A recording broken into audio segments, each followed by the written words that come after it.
네, 워싱턴에서 전해드린 대로 문재인 대통령과 조 바이든 미국 대통령이 오늘 새벽 백악관에서 첫 대면 정상회담을 했습니다. 잠시 후에 공동 기자회견을 열고 회담 결과를 직접 설명할 예정인데요. 청와대 취재하는 엄지인 기자 나와 있습니다. 어서 오십시오. 네. 정상회담이 예상보다 좀 길어지고 있다 이런 얘기가 나오고 있는 것 같은데 어떻게 잘 진행이 되고 있는 거죠? 네, 지금은 확대 회담이 1시간 10분 넘게 진행이 되고 있습니다. 아직 확대 회담이 종료됐다는 소식이 워싱턴에서 전해지지 않고 있는데요. 정상회담은 절차대로 보면 원래 양 정상이 통역을 제외하고 배석자 없이 단독으로 만나는 단독회담, 그리고 외교안보 분야의 소수가 배석하는 소인수 회담, 그리고 참석 범위를 넓힌 확대 회담 순으로 진행이 되는데 지금 이 확대 회담이 계속 진행되고 있습니다. 예상보다 그 단독 회담의 시간이 길어지면서 조금씩 수년되는 측면이 있는데 현재 워싱턴에서 전해지는 소식대로라면 공동 기자회견도 30분 정도 수년될 가능성이 높다. 6시 반 정도에 진행될 가능성이 높다는 거고요. 지금은 백악관 국빈 만찬장에서 확대 회담이 진행이 되고 있습니다. 잠시 뒤에 발표할 공동 성명의 문구를 최종 조율하고 있다고 보면 될 것 같은데요. 그만큼 논의의 범위가 넓고 시간도 길어지고 있다고 이해하면 될 것 같습니다. 이와 관련해서 바이든 대통령이 오늘 이런 언급을 했습니다. 매우 유익한 대화를 나누었고 예상보다 오래 얘기를 나눠서 참모에게 지적을 받기도 했다고 소개를 했었거든요. 지금 화면에 나오는 그림이 오늘 새벽에 진행된 지금 열리고 있는 백악관의 한미 정상회담 확대 회담 모습입니다. 잠시 뒤에 두 정상이 이 확대 회담을 마치면 공동 성명, 공동 선언문을 함께 발표하고 이후에는 직접 기자들에게 질문도 받을 예정입니다.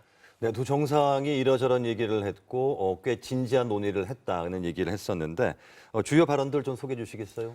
네, 확대 회담의 일부 발언들이 서울에 전해졌습니다. 문재인 대통령은 먼저 그간 한미가 긴밀하게 공조해 온 것을 평가하면서 한반도의 완전한 비핵화 그리고 항구적 평화 정책을 위해서 미국과 긴밀히 협력하겠다 이렇게 강조를 했습니다. 또 바이든 대통령과 한반도 평화에 대한 공동 의지도 재확인했다 이렇게 설명을 했고요.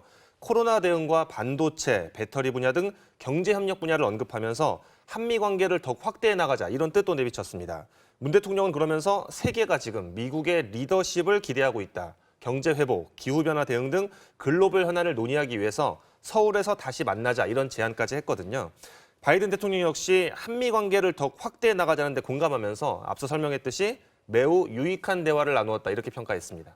한미 확대에 대해서 빠질 수 없는 게 또 경제 관련 문제일 텐데요. 정상회담에 앞서서 경제인 초청 행사도 열렸죠. 네, 우리 시간으로 어젯밤에 문재인 대통령이 참석한 가운데 미국 상무부가 한미 양국의 기업들을 초청한 행사가 있었습니다. 이 자리에서 삼성전자, SK하이닉스, 현대자동차 등 우리의 기업들이 우리 돈으로 모두 44조 원에 달하는 대규모 미국 투자 계획을 직접 발표했습니다. 문 대통령은 미국과 한국이 지금 서로에게 가장 중요한 투자 파트너다 이런 언급을 하면서 특히 시너지가 가장 클 것으로 기대되는 분야가 반도체와 배터리 산업이다 이렇게 소개를 했습니다. 지금 미국 바이든 행정부가 가장 관심을 갖고 있는 분야이기도 하고요. 특히 주목할 게 이번 행사에 미국 기업들, 그중에서 백신 제조업체인 노바백스가 참석을 했는데 문 대통령이 여기에서 한국이 세계 2위의 백신 생산 능력을 갖추고 있다 점을 부각하면서 미국 기업들과 함께 전 세계의 백신 보급 속도를 높이는 최적의 협력자가 될 수 있다. 이런 구상을 밝히기도 했습니다. 문 대통령은 이후에는 카밀라 해리스 미 부통령을 만났고 바이든 대통령이 94살의 한국전 참전 미군 예비역 대령에게 명예훈장을 수여하는 자리에도 참석을 했습니다. 오늘 특이한 점이 백악관에서 열린 행사들이 대부분 마스크를 착용하지 않고 진행이 됐습니다. 그만큼 백신 접종이 상당 부분 진행된 것에 대한 미국의 자신감과 함께 코로나 극복에 대한 한미 양국의 의지를 강조했다. 이렇게 볼 수 있겠습니다. 네, 잠시 후에 공동성명에서 어떤 분야에 얼마만큼 진전된 내용을 담을 수 있느냐 이게 관건인 것 같은데요. 현지에서 어떻게 전망하고 있습니까?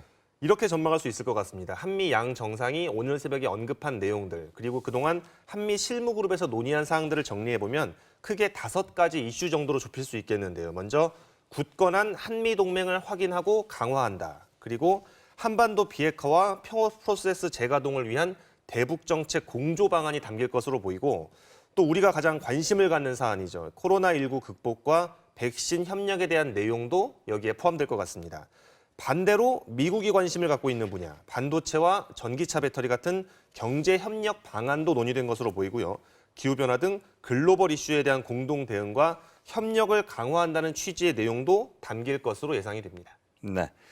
세부적으로 하나씩 좀 살펴볼 텐데요. 먼저 북한 관련해서 북미 간 싱가포르 합의와 여기에 더해서 남북 판문점 선언을 존중한다는 취지의 내용이 포함될 수 있다는 말이 나오거든요. 어떤 의미로 봐야 될까요? 네, 청와대 관계자가 그런 언급을 했습니다. 정상회담에 앞서서 남북 간의 기존 합의를 지지한다는 취지에서 2018년 4월에 문재인 대통령과 김정은 위원장이 합의한 판문점 선언을 존중한다 이런 내용이 공동성명에 포함될 수 있다 이런 설명을 했습니다.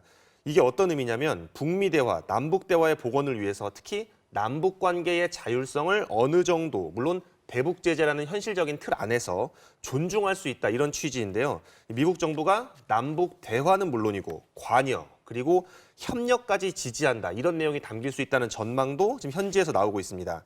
이 판문점 선언의 주요 내용이 적대 행위 중지는 물론이고 남북의 민간 교류라든지 분야별 협상을 지지하고 있기 때문에 민간 또는 우리 정부 차원에서 독자적으로 남북 협상이 어느 정도 가능할 수 있다 이런 해석이 지금 나오고 있습니다.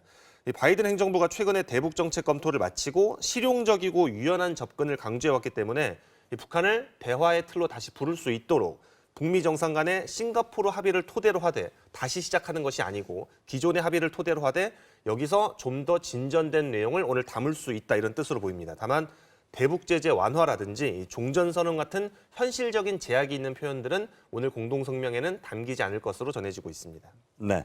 앞서서 백신과 관련된 말씀을 좀 전해드렸었는데 조금 더 자세히 알아보죠.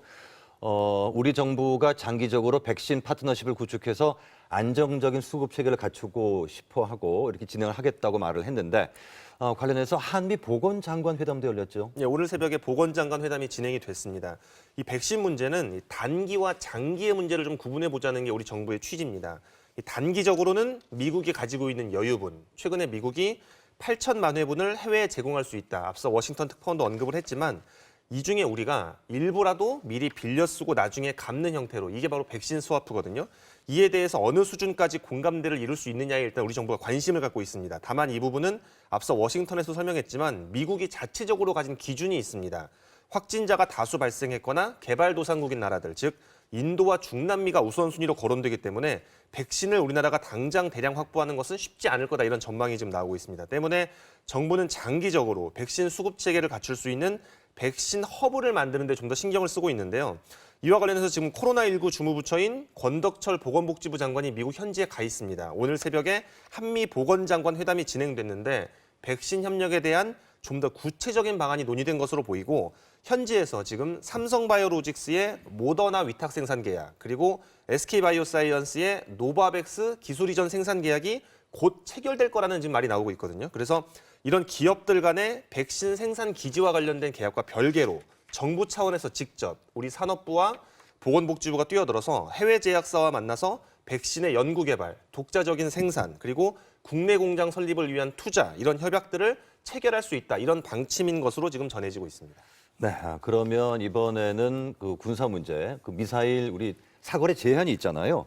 한미 미사일 지침의 완전 해제를 논의할 수 있다는 말도 나오고 있는데 이건 어떤 의미를 담고 있다고 봐야 될까요? 네, 한미 미사일 지침은 1979년 10월에 만들어졌습니다. 쉽게 이해하면 미국의 미사일 기술을 우리가 받아들이는 대신에 최대 미사일 사거리를 막아둔 조치입니다.